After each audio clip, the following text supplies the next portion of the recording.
The resistance of a metal wire increases with increasing temperature on account of. Okay, so resistance with temperature has a dependence from resistivity. The formula of resistivity is m upon Ne square 2.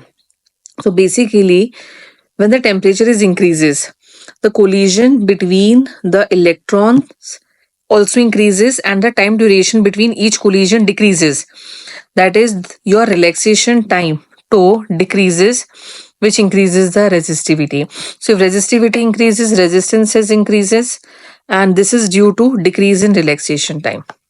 Okay, there will be change in electron density, but electron density is increases. So the increase in resistivity is because of decrease in relaxation time. Okay. What happened with number density is basically free electron density increases because the bonds break. Increase in mean free path, no, there will be decrease in mean free path because the collision become rapid, time decreases, the distance between them also decreases. Increase in mass of electron ऐसे नहीं होता. So the relation between I and drift velocity, which is very important relation, is I is equals to NEA VD. Okay, now what they are saying that the current is double.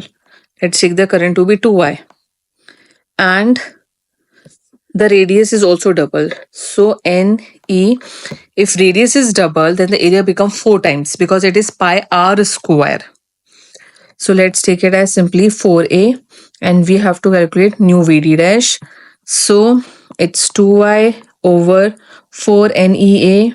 4NEA is equals to VD dash. This is 2I upon NEA is your old VD. NEA. So your new VD dash become half of old drift velocity.